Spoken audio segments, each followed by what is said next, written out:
Good evening. It has been lodged near Sunset Beach for more than 3 weeks, and tonight that barge that ran aground is no closer to being tugged away. Today, crews tried to get a step closer to a solution, but Mother Nature was not cooperating, and now officials have no idea how long it will be there. CTV's Maria Weisgarber is live at English Bay tonight. Maria, the city is also worried about safety and warning people not to get too close. Scott, the city says while the barge does not pose a public safety risk, they are asking people to keep their distance as a precaution, and security is on site. Crews that were trying to get close to the barge this morning were initially deterred by some strong winds, but they did manage to make it back by this afternoon. For more than 3 weeks, it's been attracting a lot of attention, and now crews are taking a closer look at the grounded barge in English Bay. It's a big attraction since day one. It's been a very difficult year for many people. That's nice to have a bit of a distraction. The barge ended up here on November 15th after getting loose during a powerful storm.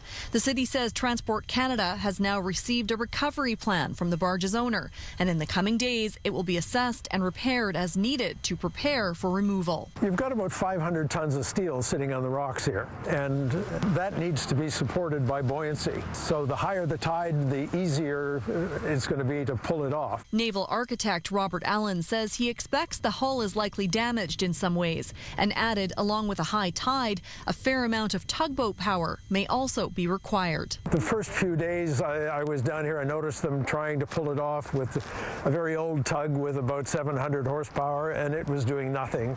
So it's got to be many multiples of that. What they've tried so far obviously hasn't worked, so they need a bigger tow truck. In the meantime, the city says while the barge does not pose a public safety risk, people are being asked to keep a safe distance and abide by barriers in the area, adding security will be on site 24/7 until the barge is removed.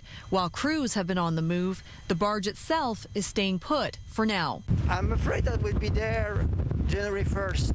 Let's hope they will find a solution. They must find a solution, because I cannot stay there. And that crane remains on site next to the barge tonight. CTV also spoke with the barge's owner over the phone today, who said he was expecting more crews could potentially be arriving on site by next week. He also mentioned several holes from rocks, so it sounds as though there is more work ahead before the barge will get moving. Scott? Okay, Maria Weisgarber live at English Bay for us tonight. Thanks very much, Maria.